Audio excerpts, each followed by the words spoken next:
ಮತದಾನ ನಿನ್ನೆ ಪರಿಪೂರ್ಣಗೊಂಡಿದೆ. ಈಗ ಇನ್ನೇನು ಬಳ್ಳಾರಿ ಲೋಕಸಭಾ ಚುನಾವಣೆ 2ನೇ ಹಂತದಲ್ಲಿ ನಡೆಯಲಿದೆ. ಹಾಗಾಗಿ ನಾಳೆ ಮೋದಿಜಿಯವರು ಪ್ರಚಾರಕ್ಕೆ ಅಂತ ಸಮಾವೇಶಕ್ಕೆ ಬರ್ತಾ ಇದ್ದಾರೆ. ಅದರ ಬಗ್ಗೆ ತಮ್ಮ ಅಭಿಪ್ರಾಯ ಏನು ವ್ಯಕ್ತಪಡಿಸ್ತೀರಾ? ಹಾಗೂ ಮತಯಾಚನೆ ಮಾಡಕ್ಕೆ ಹೋದಾಗ ಜನರು ನಿಮಗೆ ಯಾವ ರೀತಿ ರೆಸ್ಪಾನ್ಸ್ ಮಾಡ್ತಾ ಇದ್ದಾರೆ? ಜನರೇ ಇವತ್ತು ಏನು ಹೇಳ್ತಿದ್ದಾರೆ ಅಂದರೆ ಮೇಡಮ್, ಎಲ್ಲ ಟಿ ವಿ ಮಾಧ್ಯಮಗಳಲ್ಲಿ ಇಡೀ ದೇಶನೇ ಮಾತಾಡ್ತಾ ಇದೆ, ಅಬ್ಕಿ ಬಾರ್ 400 ಪಾರ್ ಅಂತೇಳಿ. ನಮಗೆ ಬೇಕಾಗಿರೋದು 270 ಚೇಂಜ್. ಈಗ 400ಕ್ಕಿಂತ ಅಧಿಕ ಇವತ್ತು ನಾವು ಸೀಟ್ ಗೆಲ್ತಾ ಇದ್ದೀವಿ ಅಂತಂದರೆ ಮತ್ತೊಮ್ಮೆ ಪ್ರಧಾನಮಂತ್ರಿ ಮೋದಿಜಿ ಆಗೋದ್ರಲ್ಲಿ ಯಾವುದೇ ರೀತಿಯ ಸಂದೇಶ ಇಲ್ಲ. ಈಗ ಜನ ಏನಂತಾರೆ, ಕಾಂಗ್ರೆಸ್ ಅವರು 50 ಸೀಟ್ ಕೂಡ ಗೆಲ್ಲಲ್ಲ, ಸೊ ನಮ್ಮ ಮತಗಳು ಯಾಕೆ ವ್ಯರ್ಥ ಮಾಡ್ಕೋಬೇಕು? ಹಾಗಾಗಿ ಇದೊಂದು ಟೈಮ್ ನಾವು ಮೋದಿಯವ್ರನ್ನ ಪ್ರಧಾನಮಂತ್ರಿಯಾಗಿ ಮಾಡಬೇಕು ಮತ್ತು ನಮ್ಮ ಭಾರತ ದೇಶಕ್ಕೆ ಅವರ ನಾಯಕತ್ವ ಅವಶ್ಯಕತೆ ಇದೆ ಅಂತೇಳಿ ಜನರೇ ಹೇಳ್ತಿದ್ದಾರೆ. ಸರ್, ಹೂವಿನಡಗಲಿ ಕ್ಷೇತ್ರ ಅಂತ ತಗೊಂಡಾಗ ತಾವು ಪಕ್ಷ ಸಂಘಟನೆಯಲ್ಲಿ ಯಾವ ರೀತಿ ಒತ್ತು ಕೊಡ್ತಾ ಇದ್ದೀರಾ ಸರ್? ಮೇಡಮ್, ಹೂವಿನಡಗಲಿಯಲ್ಲಿ ಸುಮಾರು ಇಲ್ಲಿ ನಾವು ಸುಮಾರು 73,000 ವೋಟ್ ತೊಗೊಂಡಿದ್ವಿ. ಕಾಂಗ್ರೆಸ್ಸಿಂದ 71,000 ವೋಟ್ ತೊಗೊಂಡಿದ್ವಿ. ಬಟ್ MP ಎಲೆಕ್ಷನ್ಗೂ ಮತ್ತು MLA ಎಲೆಕ್ಷನ್ಗೂ ಭಾಳ ಅಜಗಜಾಂತರ ವ್ಯತ್ಯಾಸ ಇರುತ್ತೆ. ಇವತ್ತು ಎಷ್ಟು ಜನ ಕಾಂಗ್ರೆಸ್ ಕಾರ್ಯಕರ್ತರು ಇವತ್ತು ವೈಯಕ್ತಿಕವಾಗಿ BJP ಸೇರ್ಪಡೆ ಆಗ್ತಿದ್ದಾರೆ ಮತ್ತು ಅವರು ಭಾಳಷ್ಟು ಮತದಾರರು ಇವತ್ತು BJPಗೆ ಮತ ಹಾಕೋಕ್ಕೆ ಆಲ್ರೆಡಿ ಒಲವನ್ನು ಅವರು ತೋರಿಸ್ತಿದ್ದಾರೆ. ಫಸ್ಟ್ ಟೈಮ್ ವೋಟರ್ಸ್ ಅಂತೂ 90% ಅವರು ಇವತ್ತು ಮೋದಿಜಿಯವ್ರನ್ನ ಸಪೋರ್ಟ್ ಮಾಡೋಕ್ಕೆ ಅವ್ರು ರೆಡಿಯಾಗಿದ್ದಾರೆ. ಜೊತೆಯಲ್ಲಿ ಸಾಮಾನ್ಯ ಮತದಾರರು, ಸಾಮಾನ್ಯ ಏನು ಜೀವನ ಮಾಡ್ಕೊಳ್ತಾ ಏನಿರ್ತಾರೆ ಜನರು, ಅವರು ಕೂಡ ಇವತ್ತು ಮೋದಿಜಿಗೆ ಹಾಕಬೇಕಂತೇಳಿ. ಹಾಗಾಗಿ ನಾವು ಒಂದು 30,000 ಮೇಲೆ ನಾವು ಲೀಡನ್ನು ಈ ಊರಿನಿಂದ ಎಕ್ಸ್ಪೆಕ್ಟ್ ಮಾಡ್ತಾರೆ. ಹೊಸದಾಗಿ ಸೇರ್ಪಡೆ ಆಗಿರೋಂಥ ಯೂತ್ಗಳಿದ್ದಾರಲ್ಲ ಸರ್, ಅವರೆಲ್ಲ ಮೋದಿಜಿಯವ್ರನ್ನ ಆಯ್ಕೆ ಮಾಡ್ತಾರೆ ಸರ್? ಖಂಡಿತವಾಗಿ. ಅದೇ ನಾನು ಹೇಳ್ತಾ ಇದ್ದೀನಿ madam, first time voters and youth ಏನಿದ್ದಾರೆ ಇವತ್ತು 95% ಅವ್ರಿಗೆ ಮೋದಿಜಿ ಅವ್ರ ಮೇಲೆ ಅಷ್ಟು ವಿಶ್ವಾಸ ಇದೆ ಮತ್ತು ಅವರು ಒಂದು ಸೈಡ್ ವೋಟ್ ಮಾಡ್ತಾರೆ, ಅದರಲ್ಲಂತೂ ನೋ ಡೌಟ್. ಅಂದರೆ ಏನಂತಾರೆ ಮೇಡಮ್, ಈಗ ಅವರು ಈ ಕಾಂಗ್ರೆಸ್ಸಿಗೆ ವೋಟ್ ಹಾಕೋಕ್ಕಿಂತ ಮುಂಚೆ ಈ ಕಾಂಗ್ರೆಸ್ಸಲ್ಲಿ ಪ್ರಧಾನಮಂತ್ರಿ ಕ್ಯಾಂಡಿಡೇಟ್ ಯಾರು ಅನ್ನೋದೇ ಗೊತ್ತಿಲ್ಲ. ಆಮೇಲೆ ಅಲ್ಲಿ ಆ ಥರ ಯಾರು ನಾಯಕತ್ವನೇ ಇಲ್ಲ ಅಂತೇಳಿ ಜನಸಾಮಾನ್ಯರು ಮಾತಾಡ್ತಾ ಇದ್ದಾರೆ, ನಾನಲ್ಲ. ಸೊ ಹಾಗಿದ್ದಾಗ ಮತ್ತು ನಮ್ಮ ಒಂದೊಂದು ಮತ, ಅಮೂಲ್ಯವಾದ ಮತ ಯಾಕೆ ವ್ಯರ್ಥ ಮಾಡ್ಕೋಬೇಕಂತೇಳಿ ಇವತ್ತು ಎಲ್ಲ ಹಿಂಜರಿಯಾಕತ್ತಾರೆ ಕಾಂಗ್ರೆಸ್. ಸರ್, ಈಗೇನು 5 ಗ್ಯಾರಂಟಿಗಳು ಕೊಡ್ತಾ ಬಂದಿದ್ದಾರೆ, ಆ ಗ್ಯಾರಂಟಿ ಇಟ್ಕೊಂಡು ನಾವು ಅದೇ ಒಂದು ಅಜೆಂಡಾ ಇಟ್ಕೊಂಡು ಮತಯಾಚನೆ ಮಾಡ್ತೀವಿ ಅನ್ನೋದನ್ನ ಕಾಂಗ್ರೆಸ್ನವ್ರು ಬಿಂಬಿಸ್ತಾ ಇದ್ದಾರೆ. ಅದ್ರ ಬಗ್ಗೆ ತಮ್ಮ ಅಭಿಪ್ರಾಯ ಏನು ವ್ಯಕ್ತಪಡಿಸ್ತೀರಾ ಸರ್? ಮೇಡಮ್, ಈಗ ಗ್ಯಾರಂಟಿಗಳ ಬಗ್ಗೆ ಜನರಿಗೆ ಭಾಳ ನೀಟಾಗಿ ಅರ್ಥ ಆಗಿದೆ. ಏನು ಅಂದ್ಕೊಂಡಿದ್ರು, ಈ ಹಿಂದೆ ಏನು ಅಭಿವೃದ್ಧಿ ನಡೀತಾ ಇತ್ತು ಅದರ ಜೊತೆಲಿ ಇದನ್ನ ಅಡಿಷ್ನಲ್ ಆಗಿ ಕೊಡ್ತಾರಂತೇಳಿ ಜನ ಅಂದ್ಕೊಂಡಿದ್ರು. ಇವರು ಕಂಪ್ಲೀಟ್ಲಿ ಅಭಿವೃದ್ಧಿನೇ ಸ್ಟಾಪ್ ಮಾಡಿ ಏನು ಟೋಟಲ್ ನಮ್ಮ ರಾಜಸ್ವ ಏನು ಸ್ವೀಕೃತಿ ಆಗುತ್ತೆ ಆ ಹಣದಿಂದ ಇವತ್ತು ಗ್ಯಾರಂಟಿ ನಡೆಸ್ತೀವಿ ಅಂತಂದರೆ ಅಭಿವೃದ್ಧಿ ಆಗೋದು ಹೇಗೆ, ಮುಂದೆ ಅವ್ರ ಮಕ್ಕಳ ಭವಿಷ್ಯ ಹೇಗೆ, ನಮ್ಮ ದೇಶದ ಭವಿಷ್ಯ ಹೇಗೆ ಅಂತೇಳಿ ಆಲ್ರೆಡಿ ಜನಸಾಮಾನ್ಯರು ಮಾತಾಡ್ತಿದ್ದಾರೆ. ನಾನು ಅಂದ್ಕೊಂಡೆ ಏನಾದ್ರು ನಮ್ಮ ತಾಯಿಂದರು, ಅಕ್ಕ ತಂಗಿಯರು ಅವ್ರಿಗೇನಾದ್ರು ನಮ್ಗಿಂತ ಅವ್ರಿಗೆ ಒಳ್ಳೆ ತಿಳುವಳಿಕೆ ಇದೆ. ಅವ್ರಿಗೆ ತಲುಪೋದು ಒಂದು ಕಡೆ, ಆದರೆ ಅದು ನಮ್ಮ ಅಭಿವೃದ್ಧಿಗೆ ಭಾಳ ವಿರೋಧ. ಆಮೇಲೆ ಇವರು 10 kg ಅಕ್ಕಿ ಕೊಡ್ತೀವಿ ಅಂತೇಳಿ ಈ ಸೆಂಟ್ರಲ್ ಗೌರ್ಮೆಂಟ್ದು 5 kg ಅದನ್ನೇ ಇವತ್ತು ಬರ್ತಾ ಇದೆ. ನನಗೆ ನಿನ್ನೆ ಯಾವುದೋ ಒಂದು ನಮ್ಮ ಲಂಬಾಣಿ ತಾಂಡದಲ್ಲಿ ಹೋಗಿದ್ದೆ. 1 ವರ್ಷದ ಹಿಂದೆ ಅವ್ರೇನು ಹೇಳ್ತಿದ್ರು, ಅಕ್ಕಿ ಉಳಿದಿದೆ ಬೇರೆ ಯಾರಿಗಾರು ಬೇಕಿದ್ರೆ ತಗೊಳ್ಳಿ, ಅಥವಾ ಎಕ್ಸ್ಟ್ರಾ ಅಕ್ಕಿ ಉಳಿದಿದೆ ಬೇರೆ ಯಾವುದಕ್ಕೆ ಉಪಯೋಗ ಮಾಡ್ಕೊಳ್ಳೋಣ ಅಂತೇಳಿ ನಾವು ಅಂತಿದ್ವಿ. ಇವತ್ತು ಯಾರೋ ಒಂದು ಮನೆಯಲ್ಲಿ ಒಂದು ಸೇರು ಅಕ್ಕಿ ಇಲ್ಲ, ಇವತ್ತು ಅಕ್ಕಿ ಇದೆ ಅಂತೇಳಿ ನಾವೇ ಬೇರೆ ಬೇರೆ ಮನೆಗೆ ಹೋಗೋ ಥರ ಪರಿಸ್ಥಿತಿ ಉದ್ಭವ ಆಗಿದೆ ಅಂತೇಳಿ ನಮ್ಮ ತಂಡಗಳೆಲ್ಲ ಮಾತಾಡ್ತಿದ್ದಾರೆ. ಸರ್, ಡೆವಲಪ್ಮೆಂಟ್ ಅಂತಂದರೆ ಕರ್ನಾಟಕ ರಾಜ್ಯ ಎಲ್ಲೋ ಒಂದು ಕಡೆ ಹಿಂದುಳಿದಿದೆ.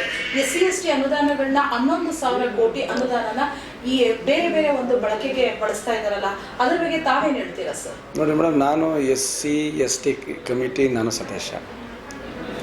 ನಾನು SC/ST ಸಮಿತಿಯಲ್ಲಿ ನಾನೊಬ್ಬ ಸದಸ್ಯ.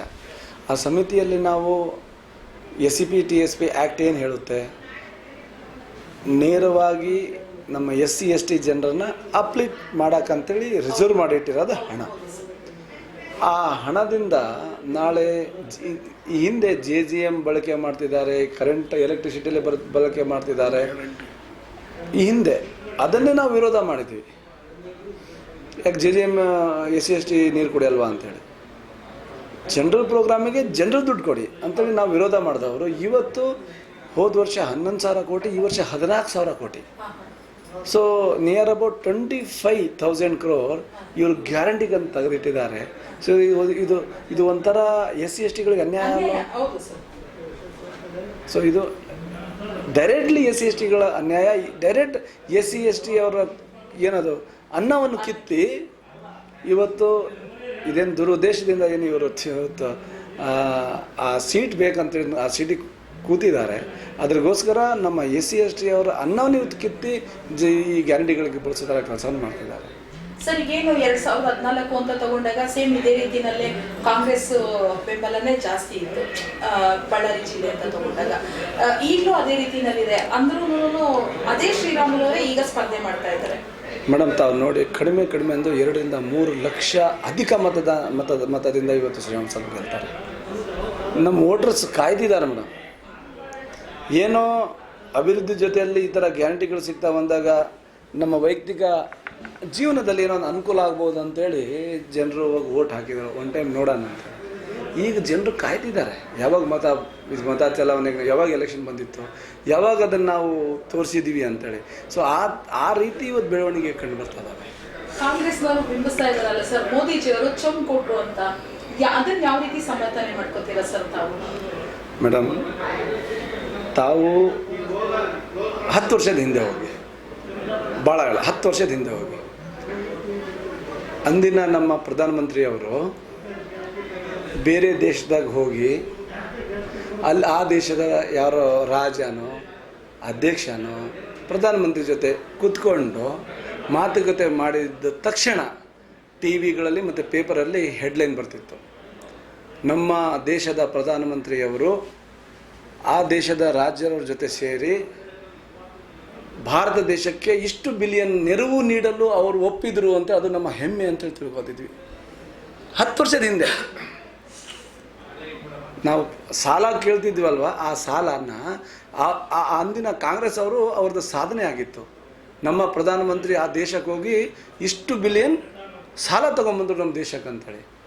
10 ವರ್ಷದಲ್ಲಿ ಇವತ್ತು ನಮ್ಮ ಪ್ರಧಾನಮಂತ್ರಿಯವರು ಮೋದಿಜಿಯವರು ಬೇರೆ ದೇಶಕ್ಕೆ ಹೋದರೆ ಆ ದೇಶದವರು ಇವತ್ತು ನಿರೀಕ್ಷೆ ಮಾಡ್ತಿದ್ದಾರೆ, ಮೋದಿಜಿ ಬಂದಿದ್ದಾರೆ ಅಂದರೆ ನಮಗೆ ಏನೋ ನೆರವು ಕೊಟ್ಟು ಹೋಗ್ತಾರೆ ಅಂತೇಳಿ.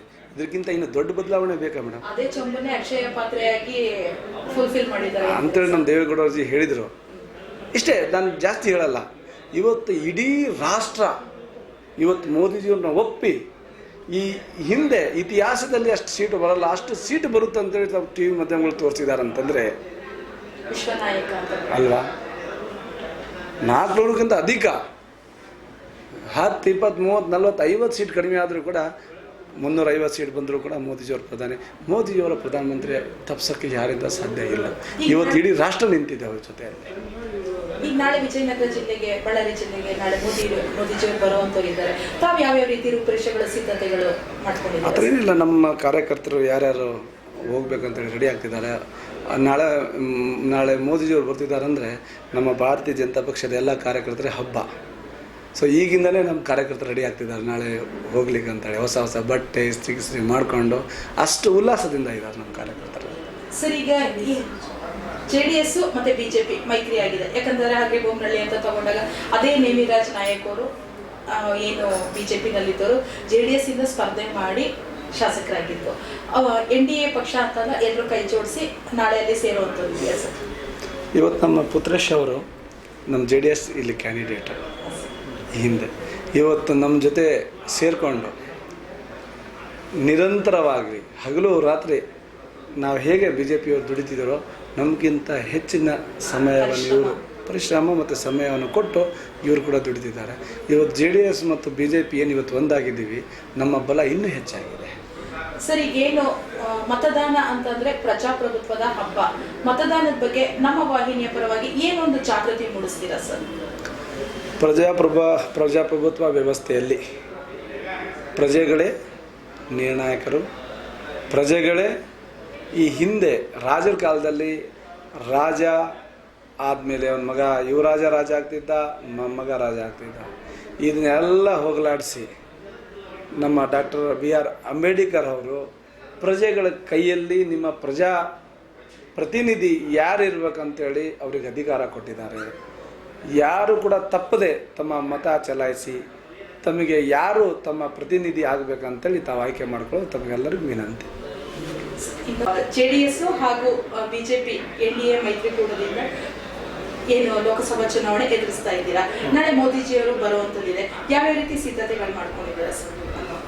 ಮೇಡಮ್, ಈಗ ನಾವು ನಮ್ಮ ಶಾಸಕರು ಕೃಷ್ಣನಾಯ್ಕ ಅವ್ರ ನೇತೃತ್ವದಲ್ಲಿ ಈಗಾಗಲೇ ಎಲ್ಲ ಹಳ್ಳಿ ಮತ್ತು ಬೂತ್ ಮಟ್ಟದ ಕಾರ್ಯಕರ್ತರು ರೆಡಿ ಮಾಡಿ ವೆಹಿಕಲ್ಸು, ಆಮೇಲೆ ವಾಲಂಟ್ರಿಯಾಗಿ ಇವತ್ತು ಕಾರ್ಯಕರ್ತರು ಬರ್ತಿದ್ದಾರೆ ಮೇಡಮ್. ನಮ್ಮ ಶಾಸಕರ ಹತ್ರ ನಮ್ಮ ಹತ್ರ ನಮಗೆಲ್ಲ ವೆಹಿಕಲ್ ಮಾಡಿಕೊಡ್ರಿ, ನಮಗೆ ಡೀಸೆಲಿಗೆ ಇದು ಕೊಡ್ರಿ, ಅವರು ವಾಲಂಟ್ರಿಯಾಗಿ ನಾವೇ ಹೋಗ್ತೀವಿ ಅಂತಕ್ಕಂಥ ಕೆಲವೊಬ್ಬರು ಅವರೇ ಸ್ವಂತ ದುಡಿಮೆಯಿಂದ ದುಡ್ಡು ತಗೊಂಡು ಮದುವೆಯ ಮೇಲೆ ಗೌರವ ಇಟ್ಕೊಂಡು ಅವರೇ ಬರ್ತಿದ್ದಾರೆ ಮೇಡಮ್.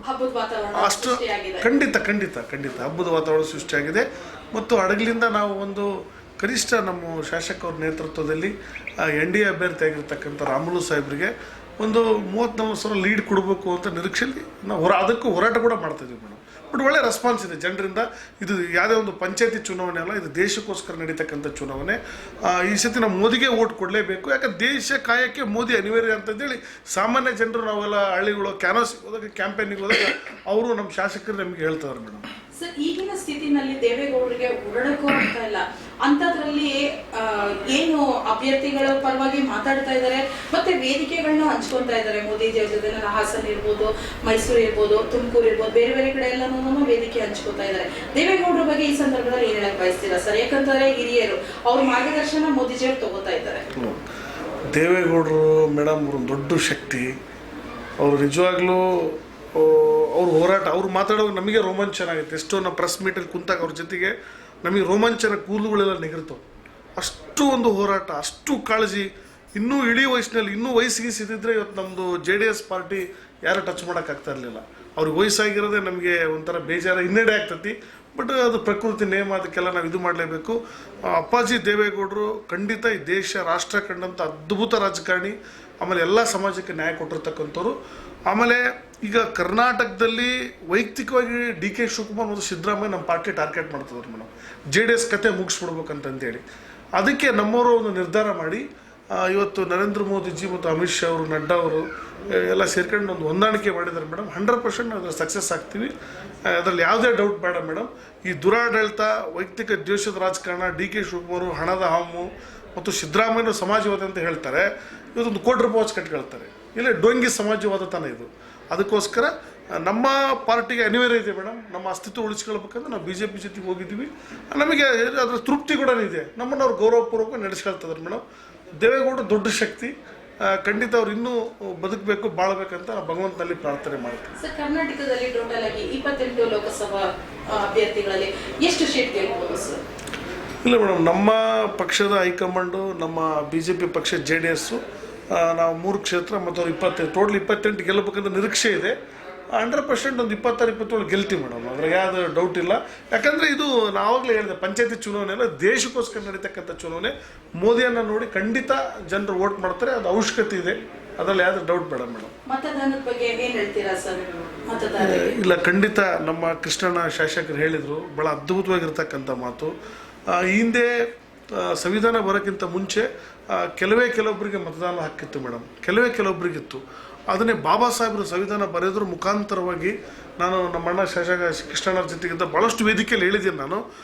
ಇವತ್ತು ಈ ದೇಶದಲ್ಲಿ ಸಂವಿಧಾನ ಬರೆದ ಮೇಲೆ ಬಾಬಾ ಸಾಹೇಬರು ಒಂದು ಮಾತು ಹೇಳ್ತಾರೆ, ಇಷ್ಟು ದಿವಸ ಸಂವಿಧಾನ ಬರೋಕ್ಕಿಂತ ಮುಂಚೆ ಒಬ್ಬ ರಾಜ ರಾಣಿ ಹೊಟ್ಟೆಯಲ್ಲಿ ಮಾತ್ರ ಹುಡ್ತಿದ್ದ ಮೇಡಮ್. ಬಟ್ ಇವತ್ತು ನಾನು ಆ ಸಂವಿಧಾನ ಬರೋದ್ರ ಮುಖಾಂತರ ರಾಣಿ ಹೊಟ್ಟೆಗೆ ಆಪರೇಷನ್ ಮಾಡಿದ್ರಿ. ಅದಕ್ಕೆ ರಾಣಿ ಹೊಟ್ಟೆಯಲ್ಲಿ ರಾಜ ಹುಟ್ಟಲ್ಲ, ಬೂತಲ್ಲಿ ರಾಜ ಹುಡ್ತಾನೆ ಅಂತಂತೇಳಿ ಬಾಬಾ ಸಾಹೇಬ್ ಹೇಳ್ತಾರೆ ಮೇಡಮ್. ಒಂದು ಇಡೀ ಪ್ರಪಂಚ ಮೆಚ್ಚತಕ್ಕಂಥ ಒಂದು ಸಂವಿಧಾನ, ಒಂದು ಹಕ್ಕು ಬಾಬಾ ಸಾಹೇಬ್ರಿಗೆ ಕೊಟ್ಟರೆ ಖಂಡಿತ ಎಲ್ಲರೂ ವೋಟ್ ಮಾಡಬೇಕು, ಅವ್ರ ಹಕ್ಕನ್ನು ಚಲಾಯಿಸಬೇಕು. ಯಾಕಂದರೆ ಅದು ನಿಜವಾಗ್ಲೂ ನಮಗೆ ಸಿಕ್ಕಿರ್ತಕ್ಕಂಥ ಅದು, ಯಾಕಂದರೆ ಹಿಂದೆ ಯಾರಿಗೂ ಇರಲಿಲ್ಲ, ಅದು ನಮಗೆ ಪ್ರತಿಯೊಬ್ಬರಿಗೆ ಸಿಕ್ಕಿದೆ. ಅದನ್ನು ಅವರು ಯಾರನ್ನು ಬೇಕಂದ್ರೆ ಆಯ್ಕೆ ಮಾಡ್ಕೊಳ್ಬೋದು. ಖಂಡಿತ ಮೇಡಮ್, ಎಲ್ಲರೂ ತಪ್ಪದೆ ವೋಟ್ ಮಾಡಿ, ಇದು ನಿಮ್ಮ ಹಕ್ಕು. ವೋಟ್ ಹಾಕಿಲ್ಲ ಅಂದರೆ ಸತ್ತ ಅಂತ ತಿಳ್ಕೊಬೋದು, ಸತ್ತವರಷ್ಟೇ ವೋಟ್ ಹಾಕಲ್ಲ ಮೇಡಮ್. ಅದಕ್ಕೋಸ್ಕರ ಜೀವಂತ ಇದ್ದವರೆಲ್ಲರೂ ದಯಮಾಡಿ ರಿಕ್ವೆಸ್ಟ್ ವೋಟ್ ಮಾಡಬೇಕಂತ ವಿನಂತಿ ಮಾಡ್ಕೊಳ್ತೀವಿ.